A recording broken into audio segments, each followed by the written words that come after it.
Before we begin, tell me where you are watching from and what time it is there. Your comment makes this story even more special. Today I want to take you on an emotional, tender and unexpected journey. A story about pain, forgiveness, longing, new beginnings and love.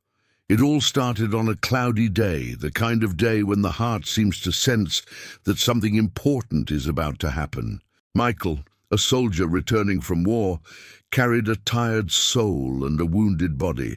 He had lost part of his leg during a bombing, which led to an early retirement. Even with his scars, he was assigned one last duty. He had to deliver letters and final news to the families of soldiers who would never return home. Among all the names, one weighed heavier than the rest: John Harris. He was not just another soldier. He was someone who had shared a trench with Michael, someone who told silly jokes to chase away fear in the darkest nights, someone who split his last piece of bread when rations were late. Michael carried not only the letter, but the memory of a dear friend. The first delivery was for Emma, John's registered wife. Michael took a deep breath before knocking. When she opened the door, her eyes immediately filled with tears. He tried to speak with firmness, but Emma could barely listen. Her grief exploded like a storm. She screamed, cried, and in a moment of anger accidentally kicked Michael's artificial leg. She froze.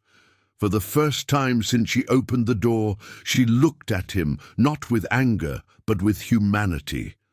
Her voice softened. "I discovered he had another wife," she whispered. "I was furious, I was hurt, but that was a long time ago. I got married again. I moved on. I do not want to know about her. Just talk to her." Michael nodded gently and walked away toward the second house, carrying the letter that no one else dared to deliver. The letter meant for Mary. Expecting screams and despair, he knocked on Mary's door. But instead of rage, he was greeted by a warm smile. She looked surprised, yes, but open-hearted, kind. "Please come in. Sit down. I will make coffee and cake," she said with a softness that felt like sunlight. Michael, who had lived through the brutal coldness of war, almost did not know how to react to such tenderness. While placing the coffee on the table, Mary lowered her eyes and spoke with calm acceptance. "Yes, I knew about the other woman. John was a good husband to me. Not perfect, but good. He made me laugh. He warmed my feet on cold nights. I did not need much. I only wanted a home. He had another wife, and I pretended I did not know. It was easier that way.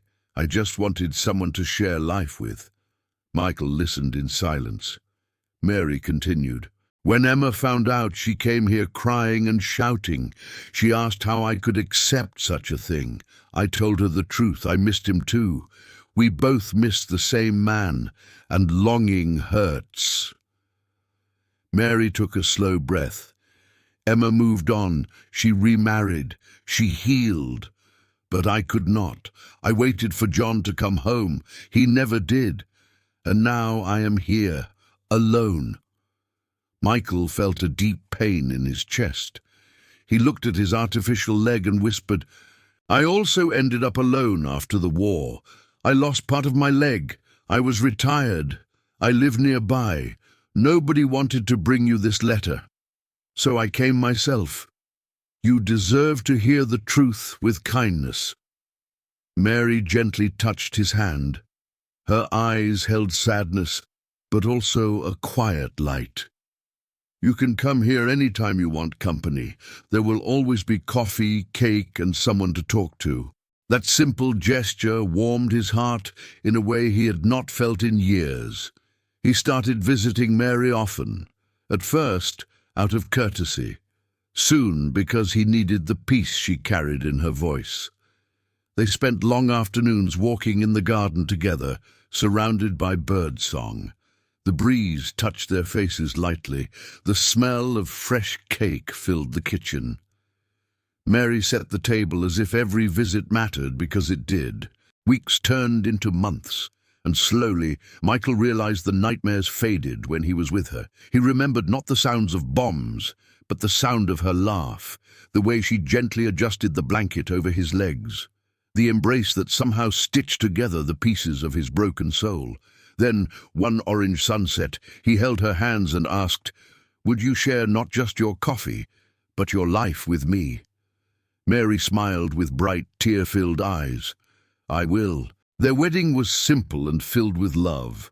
Emma, John's first wife, was the maid of honor. She hugged Mary and said she was grateful that Mary had finally found someone who truly deserved her.